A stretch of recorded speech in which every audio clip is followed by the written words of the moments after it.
Over 18 months, I invested about $17,000 of my own money and took on loans for around $67,000 in total to turn my first real estate property into a rental. And we're going to get into the plan behind all of those investments. Last week, I told you about the process of me just buying my home for the first time and how that came with the 3-month house hunt, the negotiation with the seller, and just all of the miscellaneous expenses that I had for being a first-time homeowner. This week, we're really going to get into my thought process behind the investments I made to make this home rental ready, and just going into detail on how much those investments cost and the plan that I had going forward to make this a rental that I could have on. Let's start with the vision. So we know the vision from day one is that I want this home to be a rental home. I'm not going to live here forever. And the thing that I want to kind of do to make it competitive to other homes, because I kind of bought with a high interest rate, is at least make it energy efficient and to be able to have electricity for my tenant at a flat rate, because I will be the one actually paying for the electricity, and they should not use as much electricity as I do, because I'll have an electric vehicle there, and most tenants that are probably going to rent are not going to have one. So I can sell that excess energy back to the grid and just make more streams of income from that home rather than just the tenant. So this was really like the vision that I kind of had from the very beginning. And this will really set the groundwork into two of the major purchases that I made, or investments really, that I made to make the home rental ready.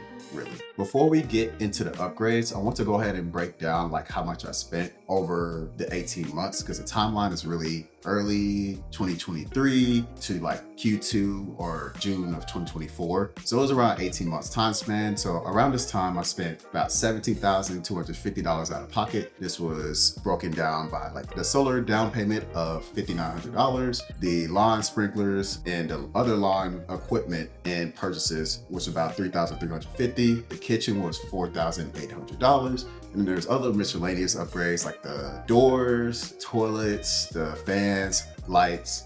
That was $3,200, just putting those all together. And then what I financed was $67,200. And don't mind me looking over here. It's just a lot of numbers to really remember, but it's $13,000 for the AC unit. And then the solar system was $53,000 after putting down the down payment. And then the alarm system that I had for the house that came with like exterior cameras, the smart lock for the front door, different things like that, was around $1,200. So these all adding up for the finance part roughly cost me about $800 a month, really $809.29 a month on the recurring expenses. And spoiler alert, this is still with me today for the most part. Some of these are paid off, but a majority of these are still with me because, like I said, I don't have limitless money. So the other thing I'll also answer for this is like, obviously the first reason that I took the loan is just to be able to afford it. But the second thing is, it's not always a bad thing to leverage debt to be able to put it into an asset like a home. It doesn't mean I want to go and overspend, but it is something that I think was worth the value to take a loan out to be able to have this property be ready. Now, back into the upgrades. So with the upgrades, the first one we're going to talk about is the AC unit. The AC unit was the first thing I wanted to go ahead and get out the way, because believe it or not, 6 to 8 months in, the AC compressor went out. When that went out, it was a loud noise outside. I remember it because I couldn't figure out what it was. And it was like, okay, it's really loud. And I was like, okay, I figured out it was me because it's a very loud noise. I was like, I don't know how long this is gonna last. Next thing you know, 2 or 3 days later, the AC stopped working. And I'll never forget that I needed like cash of like $600 to be able to pay a person for the part and to pay them to fix it. And it was like, well, if you can't get it today, then I'm just gonna go ahead and move on to the next client and just give it to them. And I'm like, dude, I'm just trying to figure out how to sell you the money. $600 is a lot to just have on cash, because I, at the time, would pay things on credit and then immediately pay it off before the end of the month. So it didn't mean that I always had a bunch of cash on me. So I just never wanted to be in that situation again. So after that happened in early 2023, I ended up talking with the AC company to take out that loan for $13,000 on the AC unit. This loan ended up being $13,000 at 0% interest over 4 years. So it ended up being $270.85 a month, which I thought was a fair deal. And it also immediately brought impact, because I remember at the high months on the electricity bill, it was $400 a month during the summer months. versus after that, I vividly remember like maybe going to like 220 like max. So that difference probably saved me at least, I would say at least $1,000 a year. And that in itself will pay for new equipment in no time. And I had a warranty on parts and labor for 10 years, which gives me peace of mind whenever I do move out to have a tenant as well. To add on to the financing of the 0%, I was also thinking in my head, because there's no interest on the loan, I'm able to, instead of taking $13,000 and locking it into the new AC system, I'm able to keep that amount of money invested into either my savings account or whatever my brokerage at the time, to not lose out on money that I'm getting in the market, and at the same time just pay down the actual amount I owe on a loan and not have to incur any fees of interest on top of that. So it was a win-win in my scenario, or really in my head. On to the second upgrade, which is the lawn. So with the lawn, I ended up needing to do about $1,500 just for the sprinkler system, and to go ahead and just get the lawn into good shape, because I wanted to just go ahead and get a fresh start, because it was on open door, and with open door, those houses are vacant, so the yard wasn't taken care of as much as it should have been, and it was just one of the things I wanted to go ahead and fix. And the other thing I learned from my real estate agent, my dad, and other people was that you need to water your foundation, so that way you don't have foundation issues, because the house is shifted due to the foundation not being watered. So I know for myself, I didn't want to just run a hose around the house, and getting a sprinkler system was a very important thing for me to be able to do, like right off the bat. The other thing I wanted to do is to increase what's called the curb appeal. So the curb appeal is when somebody is able to look at your house from the street and just look at how it looks and how well maintained it is. And this is one of the first impressions of the home, but it actually does drive the value. So when it comes to the curb appeal, the one thing I wanted to just go ahead and do is just get some new grass, because the grass that was there earlier was overran by weeds, and it was just easier to have a stronger grass. I ended up getting St. Augustine, for those who actually know what that means or cares. And this was one of the grass that I ended up doing to be able to take more control, or really just be more resistant to weeds, and then also just have thicker and more healthier looking grass. So that cost me about $1,425, so $1,425 in just the grass alone, and then it was another $420 for the installation. But this to me was well worth it. Now, to be honest here, I'm always going to tell you about my shortcomings, right? This only covered the front yard. The backyard I never really got to, and at that rental property, the backyard is kind of smaller anyway, and it's not really seen by many people. And it was just one of the things I never truly prioritized even to this day. But to me, it was well worth the investment of the front yard to be able to have that good curb appeal and have the grass in good shape.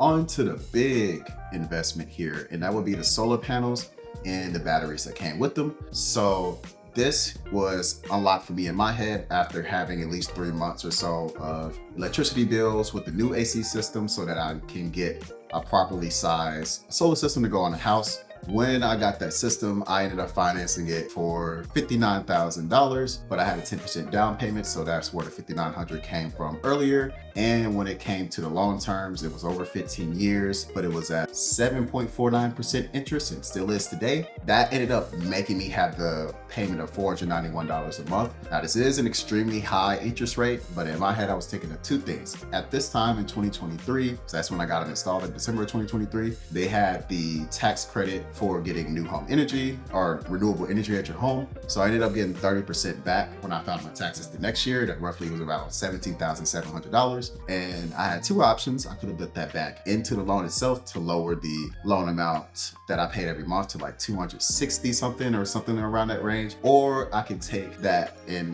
be able to do whatever I want with it. Now, this time I did not go and spend it like a goofy person for myself, but I did go ahead and use that $17,700, put it towards my emergency fund, because at the time I was really struggling to get to 6 months worth of expenses on an emergency fund. Like realistically, 6 months that I used, not just 6 months of, oh, if I cut back on this and cut back on that, I can make it 6 months. So this was a great way for me to take out money actually from a loan that I didn't pay for. So if really thinking about it, I put $5,900 down and I got back $17,700, and I'm able to take that difference and put it into my emergency fund to kind of help boost things going forward. So in my head, it was another way to leverage money. So the cost of the interest in my head was worth it. But this also unlocked the other side, like I was saying earlier, to be able to sell excess electricity back to the grid, and that this surplus will only grow whenever I move out, because the tenant that's coming in, more times than not, is not going to have an electric vehicle, and I have one at the time, so that should lower the electricity usage. But this is really the thinking process that I had around the solar system at the time, and it's one of the biggest purchases that I made for the rental property. I always forget like one thing or two, but the thing I wanted to add to this as well is because I had the batteries on there, I can sell the energy back at a later time when it's more profitable. But to think about the tenant as well, this provides them another benefit, because now they have a backup power supply or power source if the power does go out on the grid at night, to be able to still have electricity usage. So this is one of the pluses that I can also market out whenever I'm renting the house out. The next upgrade we want to talk about is actually the kitchen. So with the kitchen, the house was built in 2000, like I probably said before. The kitchen was very, very outdated. It didn't even have granite countertops. The sink was an over-mounted sink, meaning that the sink kind of comes like over the counter and interrupts the smooth flow of the counter. And that sink was painted. I know I keep harping on the sink, but the sink was driving me insane because they had paint on the sink, and when I was using the sink over time, that paint peeled up and it just looked really, really bad. And the faucet I had at the time just also was a very basic faucet. So it just made the whole kitchen kind of look outdated. Along with like the backsplash, it was like some square towels with really like old school, like checkered flooring is almost what it reminded me of. So I went ahead and talked with one of my friend's mom, who was getting her house renovated at the time. She recommended me this contractor who did really great work for her and was renovating her whole interior at the time back in 2024. And I'm glad I went with that contractor and had a friend to refer me, because they did great work for me as well. But on to the cost for what you guys actually care about is I spent about $500 in materials and $4,300 in labor. So that's $4,800 or $4,800 for the kitchen to be renovated. So this included replacing all the countertops with granite, and being able to knock down the wall, because the kitchen was kind of a closed concept. So we knocked down part of the wall between the kitchen and the family room to be able to make it like a more open concept, which is really more modern today. And then obviously we replaced the sink that I was talking about earlier. And then we had glass towel for the backsplash that was a little bit more modern with the wavy pattern in the middle. And we ended up also updating the cabinet hardware. So the cabinet hardware had circle knobs that some of my friends got on me about that looked outdated, and I just kind of grabbed these off of Home Depot because they were missing some of them when I went in and bought the home. So these are now updated to handles, and the kitchen just looked way more modern, and it really brought up the appeal of the house to be able to push my rental price higher, because the house has a more modern kitchen, which is a very important part of the house. The last upgrade I really want to talk about, and this is the miscellaneous part, is just about the small out-of-pocket expenses I did, just kind of getting the house ready. The one thing I wanted to do is replace all of the exterior doors and just kind of get the house a little bit more presentable. So I replaced the front door to have at least a little glass portion in the middle of the door to make it a little bit more modern. I replaced the other exterior doors to have a glass piece in the middle as well, with shades in the middle to be able to open and close the blinds within the door. And then we had the garbage disposal replaced, the toilets replaced, the ceiling fans replaced, and the interior lighting replaced. So all of that together was $3,200. The doors by themselves, because I had 4 exterior doors, cost me $1,700. I didn't know doors were so expensive, but that's the time I did. The other thing that I also got as well was the alarm system. So the alarm system had like a camera in the kitchen, a camera on the front door that also doubles as a doorbell, the smart lock on the front door, and the camera on the garage, because the garage was at the back of the house. And this cost me about $1,200, and I financed that over 5 years at 0% interest. So that cost me $47.44 a month. And it was just interesting trying to grab all these little different upgrades, because I didn't realize me going in and out of Home Depot so much that I spent $1,500 there.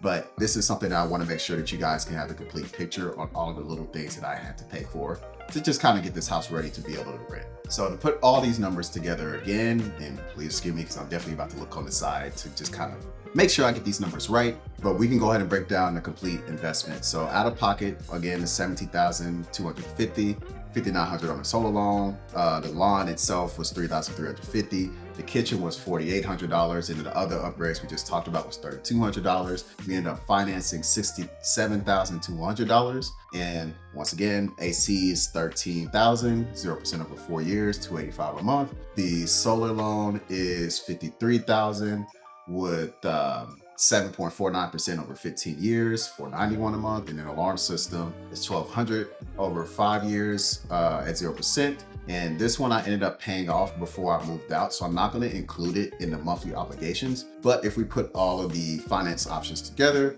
the monthly obligations for the house that I had after moving out was $761.85. And then the existing cost that I had as the mortgage went up because of the property taxes. It was like at 26 something, but after the property taxes went way up, it ended up being like $2,800 a month. So if we put all of these together, it's about $3,561.85 a month of obligations just to that home. And I had a plan going forward, but just to be completely honest with you guys, like I can't expect to be able to pay the AC loan and the solar loan with the rental money, because I only had the home since 2023 and I'm renting it out less than 3 years later in 2025, right? Really less than 2 years later. So after talking with my real estate agent, or really my property manager, I ended up being told that the house would rent out for about $2,500 a month. So we needed to come up with a creative way to at least pay the mortgage off, because that was my goal. And the way that we got around it was to say we'll include electricity for $300 a month at a flat rate, and just go with the plan of me being able to recoup a little bit more money over time, as the tenant's not going to use as much electricity as I would with the electric vehicle. And then the other way to kind of think about it is, this is still not necessarily, even if I'm not break even, it's not necessarily, or just break even with the mortgage, I'm still building equity over time, which equity, for those who don't know, is if I bought the home at $330,000, I basically paid the down payment and I only owe, let's say $290,000 on the home. And the home is, I want to sell the home, so, or refinance the home, I will have $310,000 minus the $290,000. I have $40,000 in equity on the home that is value that I can either borrow from or that I'll realize whenever I sell the home. So this is one of the things that will grow over time as the tenant moves in. So even if I have to put in an extra $50 a month here and there, the equity over time is still going to grow, because after the tenant pays the mortgage, they're going to pay the interest and the insurance and the taxes that are split up or prorated over the mortgage. And once those are paid off, the rest of it goes towards that equity, because now I owe less on the house. So over time, even if I'm not break even, I'm still thinking of it long term, because I'm gaining equity in the home. And this is just kind of where my mindset was and the plan going forward, to be able to grow wealth over time. To put this into perspective, this is really all of the plan and my mindset that I kind of had going forward as I was living in this home. Like, this home is no longer just, oh, it's my first home. No, it's an investment to be able to grow wealth in the future. And the first thing I just want to be able to do is be able to rent the home out and have the value of the home drive up the rental price to where it can be justifiable for me to be at the top of the market wherever I'm renting at, and hopefully be able to have excess money coming in from another stream of income, which will be selling excess electricity back to the grid. So this is my way to try to creatively try to squeeze out more streams of income than traditionally what we would do, just talking about we can just rent out the home, rather than also trying to take advantage of the electricity that the home would be generating as well. Next week, we'll get into how this really turned out and the experience of having the tenant move in and the process of me moving out, and just really getting into what worked, what didn't, and what I would do differently going forward. But that'll about do it for me today. Thank you for watching as usual. As usual, I always really appreciate any feedback. Like, what did you guys do for your first home? If you had one before, if you haven't, what do you think about this plan to be able to rent out my home, as well as all of the upgrades I did, and just any thoughts that you have, because I would love to talk with you. I will even go into further detail if people have questions in the comments as well. And looking forward to seeing you next week. And as usual, I'll see you next time. Making Solutions YouTube channel. Peace.